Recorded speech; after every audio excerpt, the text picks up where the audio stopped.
Nikki Pitre. My name is Nikki Pitre. My Indian name is Meadowlark. I am which means I am Coeur d'Alene. My people's traditional lands span from western Washington into eastern Montana. Today our reservation is located in northern Idaho. I live in Washington, D.C., where I am the program manager for the Center for Native American Youth. I assist our executive director in program management, budgeting, and overall operations of the Center for Native American Youth. When I think about my keys to success, one of the most important factors is to show up and be present. Mentorship's played a huge role in advancing my career. I'm still young enough and impressionable in my life to where I am still seeking mentorship.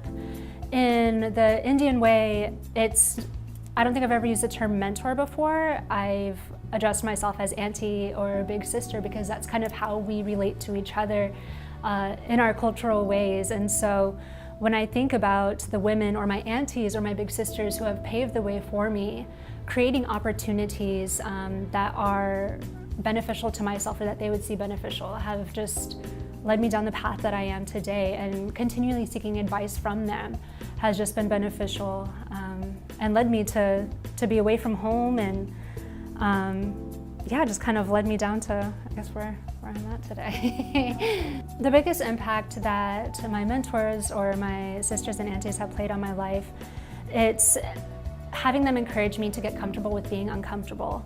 It's taking risks, seeking out what I'm passionate about, learning as much as I can, and bettering the people. The people being American Indian and Indigenous people, I think is one of the biggest kind of pushes that they've encouraged me to seek this kind of opportunity. When seeking mentorship, it's important that you find a good connection with somebody. When I think about mentors or big sisters or aunties who I've really admired and looked up to and looked at as role models, I think about somebody who I would aspire to be, whether it's in their personal life or their professional life. I think about how present they are, how engaged they are, the work that they're doing within their professional capacity, or also the work that they're doing within tribal communities. For myself, when I think of myself as a mentor, I'm present, I'm there for somebody. Sometimes it's spontaneous, but that's just our way. I think as Indigenous people, that's just kind of what we do. We better our people, and in turn we better ourselves. Also knowing when it's okay to take a step back and let that person shine, it's really important. I think about my younger sisters who I've just kind of looked out for opportunities for them, written letters of recommendation for them, and being able to kind of step aside saying, okay, now let me step back and let them shine, and I'll check in on them, but kind of let them do their own thing, even if it doesn't benefit me, or if I don't get any limelight or acknowledgement from it. The fact that they're succeeding is beneficial to myself.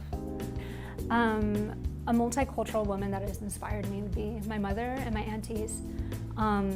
Traditionally, I guess in our ways, a lot of times my aunties will be my mother when my mother's not there. Just the leadership, encouraging me to always spread my wings and reminding me that everything that I do, whether it's professional or personal in my life, I'm representing my people, I'm representing my family. So carrying that with me in everything that I do has just made me the strong person that I am today. And the reason why my mother and my aunties have just been such a strong influence on me is because of where they've come from and where they're at now.